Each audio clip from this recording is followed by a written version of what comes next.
लोकप्रिय सांसद श्री सुब्रत पाठक जी, माननीय सांसद अकबरपुर श्री देवेंद्र सिंह भोले जी, माननीय सांसद कुशीनगर श्री विजय दुबे जी, माननीय विधायक श्रीमती अर्चना पांडे जी,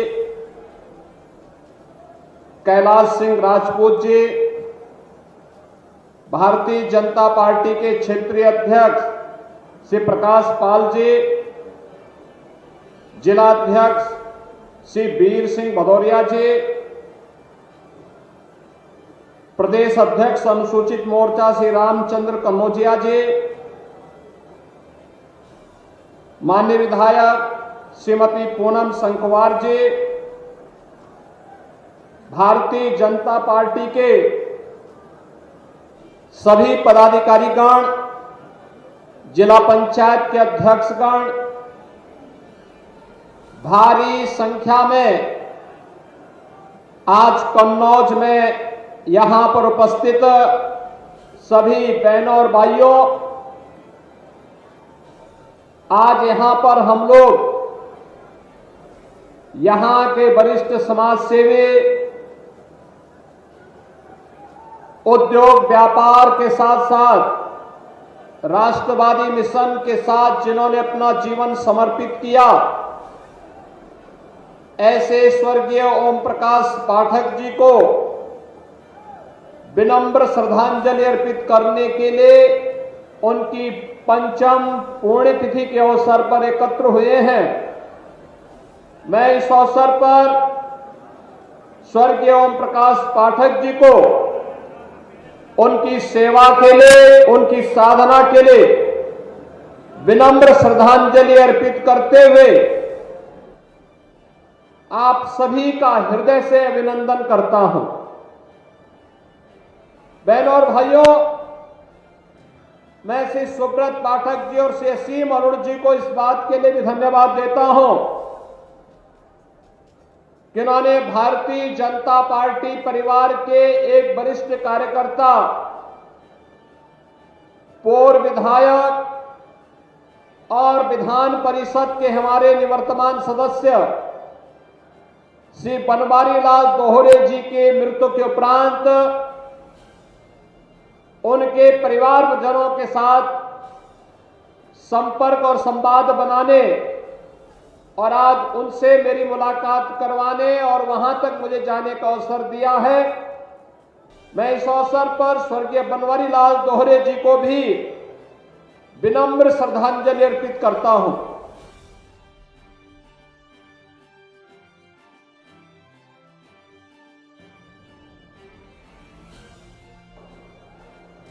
भाइयों बहनों, आज जब कन्नौज में आए हैं तो कन्नौज का तो अपना इतिहास रहा है।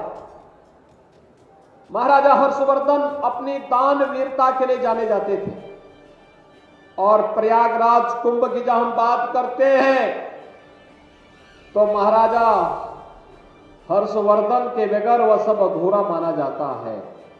एक कन्नौज की ही धरती है, मां गंगा की ही कृपा है कि हर्षवर्धन को भी राजा के रूप में स्थापित करने का सौभाग्य कन्नौज की धरती ने दिया और कन्नौज की धरती से उन्होंने देश के अंदर जिस शासन व्यवस्था की नींव रखी थी, वह सैकड़ों हजारों वर्ष पहले राम राज्य की अवधारणा को पूरा करता है। आज मैं कन्नौज में आया हूं तो महाराजा हर्षवर्धन के समय से प्रारंभ उस राम राज्य की अवधारणा को आज प्रधानमंत्री मोदी जी के नेतृत्व में जब अयोध्या में 500 वर्षों का इंतजार समाप्त करते हुए प्रभु श्री राम लला की मूर्ति की भव्य प्राण प्रतिष्ठा का कार्यक्रम संपन्न हुआ है, इसके लिए आप सबका मैं अभिनंदन करता हूं, आपको भी बधाई देता हूं। और भाइयों बहनों, मैं आपका आह्वान करता हूं, अभी लोकसभा चुनाव को घोषणा होने में लगभग 1 माह होगा। इस दौरान आप सुब्रत पाठक जी को, असीम अरुण जी को, अर्चना पांडे जी को, कैलाश राजपूत जी को और इन सभी पदाधिकारियों को पकड़ करके एक एक बार अयोध्या में रामलला का दर्शन करने के लिए जरूर आइए। कितने लोग अयोध्या जाना चाहते हैं? पूरा ही कन्नौज जाना चाहता है और हम लोग तैयार हैं आप सबका स्वागत करने के लिए।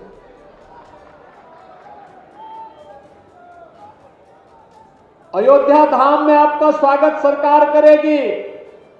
अयोध्या धाम में प्रभु रामलला के आगमन के पहले यहां पर यहां के माननीय सांसद, माननीय विधायकों ने जो प्रयास किया है उसकी 352 करोड़ रुपए की परियोजनाओं का लोकार्पण और शिलान्यास आज कन्नौज को प्राप्त हो रहा है। इसकी भी बधाई आप सबको दे दो। भाइयों बहनों, जब योग्य जनप्रतिनिधि हम चुनते हैं वो आपके सुख दुख में सहभागी बनता है, शासन की योजनाओं को आप तक पहुंचाता है। गांव, गरीब, किसान, नौजवान, महिलाएं, समाज का प्रत्येक वर्ग अपने आप को सुरक्षित भी महसूस करता है और प्रफुल्लित भी महसूस करता है।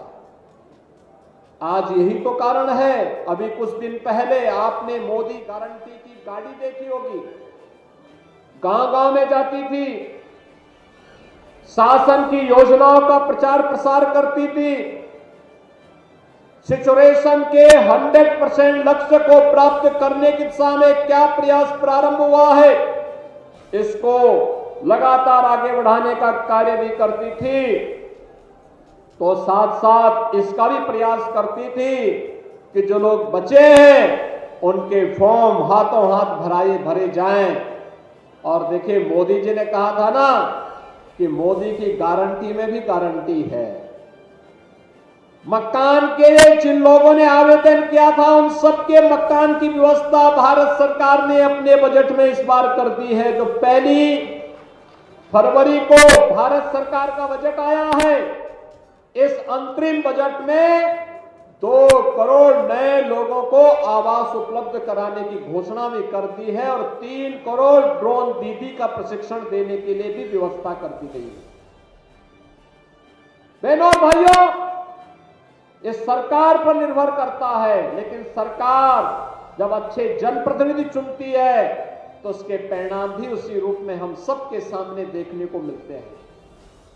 और आपने अच्छा जनप्रतिनिधि चुना, अच्छा सांसद चुना, तो आपके लिए संसद में, देश के अंदर आपकी आवाज उठाते हैं। अच्छे विधायक आपने चुने तो प्रदेश में आवाज उठाते हैं, योजनाओं को लेके आते हैं और उन्हीं योजनाओं को आगे बढ़ाने के क्रम में आज आपको ये सब देखने को मिल रहा है। आप मुझे बताइए, अगर समाजवादी पार्टी की सरकार होती तो क्या रामलला का भव्य मंदिर का निर्माण ये लोग करने देते क्या अयोध्या में?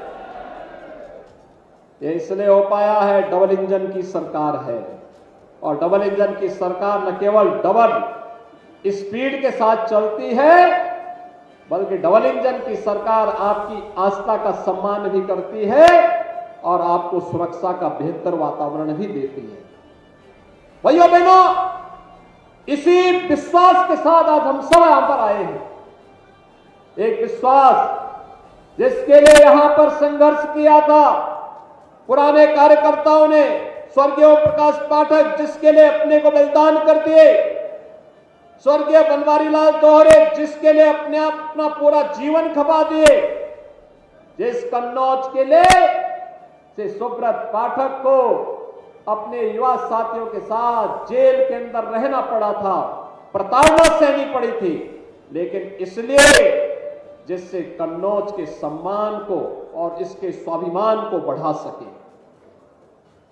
आज इसी का परिणाम है, सरकार यहां पर इत्र पार्क के निर्माण की कार्रवाई को आगे बढ़ा रही है। और मैं आपको आश्वस्त करने के लिए आया हूं कि इत्र यहां की पहचान है। और भाइयों बहनों, यहां के इत्र की सुगंध को दुनिया तक पहुंचाने के लिए न केवल पार्क बनेगा, बल्कि उसको हम आगे बढ़ाने के लिए जिस भी प्रकार के सहयोग की आवश्यकता होगी, डबल इंजन की सरकार कन्नौज के उद्यमियों के साथ, कन्नौज के उन व्यापारियों के साथ हमेशा खड़ी होगी। भूमि की समस्या का समाधान हो, तकनीक की समस्या का समाधान हो, उसकी पैकेजिंग की समस्या का समाधान हो, या मार्केटिंग का या एक्सपोर्ट का, इन सब में सरकार अपने स्तर पर सहयोग करके इत्र के व्यापार को वैश्विक मंच प्रदान करने का कार्य कन्नौज के माध्यम से अवश्य करेगी। भाइयों बहनों, मैं जब भी यहां आता हूं एक बात जरूर सुनने को मिलता है, और मिलता था कि कन्नौज में यहां पर गवर्नमेंट मेडिकल कॉलेज था। गवर्नमेंट मेडिकल कॉलेज बाबा साहब भीमराव अंबेडकर के नाम पे था। भारत के संविधान के शिल्पी बाबा साहब भीमराव अंबेडकर। समाजवादी पार्टी की सरकार को पता नहीं क्या चिढ़ थी इन महापुरुषों से। अयोध्या में भगवान राम का विरोध करते थे तो कन्नौज में बाबा साहब भीमराव अंबेडकर का भी विरोध करते हैं। यानी उनको परिवार के बाहर कुछ भी नहीं दिखाई देता है, अपने परिवार के बाहर सोच ही नहीं सकते। कुछ लोगों की आदत होती है, वोट तो जाति के नाम पे लेते हैं लेकिन काम केवल परिवार के लिए करते हैं, परिवार से बाहर नहीं। लेकिन भाइयों बहनों, हम फिर से आपको आश्वस्त करना चाहते हैं, जो हमारे जनप्रतिनिधियों की भावनाएं हैं, जो यहां पर अभी कहा है, असीम जी ने भी कहा है, सुब्रत जी ने भी कहा है, हमारे अन्य माननीय विधायकगण भी इस बात को कह रहे थे कि बाबा साहब भीमराव अंबेडकर के नाम पर फिर से मेडिकल कॉलेज का नामकरण होना चाहिए। और मैं आपको आश्वस्त करने के लिए आया हूं कि बाबा साहब भीमराव अंबेडकर के नाम पर फिर से जाना जाएगा कन्नौज का मेडिकल कॉलेज। और जो भी सुविधाएं यहां के लिए उपलब्ध करवानी हो, उन अत्याधुनिक सुविधाओं को इसके साथ जोड़ेंगे। कन्नौज को एक विशेष व्यवस्था के साथ जोड़ करके इस व्यवस्था को और तेजी के साथ आगे बढ़ाने का कार्य करेंगे। आपने देखा होगा यहां पर आज अपने स्वर्गीय पिता की स्मृतियों को जीवंत बनाए रखने के लिए श्री सुब्रत पाठक जी ने यहां पर दिव्यांग जनों के लिए कृत्रिम अंग उपकरण वितरण के कार्यक्रम को आगे बढ़ाया। 5000 से अधिक यहां पर कृत्रिम अंग उपकरण वितरण के कार्यक्रम संपन्न हुए। बड़ी संख्या में उन लोगों को, जिन लोगों ने कभी भी इन सभी चीजों से अपने आप को कहीं ना कहीं वे लोग वंचित थे, लेकिन आज ये सुविधाएं यहां पर उपलब्ध करवाने का कार्य उनके द्वारा उन दिव्यांग जनों के लिए किया गया। दिव्यांगता हो सकता है उसके लिए तात्कालिक समस्या हो, शारीरिक समस्या हो, लेकिन उसको अगर सरकार के द्वारा थोड़ी भी प्रोत्साहन दे दिया जाए तो वह बड़ी से बड़ी उपलब्धि हासिल कर सकता है। भाइयों बहनों, हम तो सब जानते हैं, अगर उपनिषदों में आप देखेंगे तो अनेक ऐसे उदाहरण आपको मिलेंगे जहां पर शारीरिक दिव्यांगता को लोगों ने, उन ऋषियों ने नकारते हुए अपने दिव्य ज्ञान से पूरे समाज को आलोकित किया है।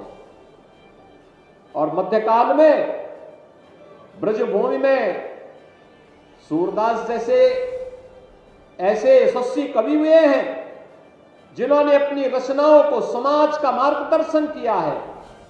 आज भी दुनिया के अंदर आप देखते होंगे या प्रदेश में भी आप देखते होंगे, चित्रकूट में जगत गुरु रामभद्राचार्य जी हैं, दिव्य चक्षु हैं, लेकिन जब वे कथा का वाचन करते हैं तो जिनके पास भौतिक चक्षु हैं वह भी उनके सामने फेल होते हुए दिखाई देते हैं। भाइयों बहनों, दिव्यांगता को अभिशाप मानने की बजाय उनको संबल दिए जाने की आवश्यकता है। उस संबल के साथ अगर हम खड़े होते हैं तो यह कार्यक्रम मजबूती के साथ आगे बढ़ सकता है। और ऐसे हजारों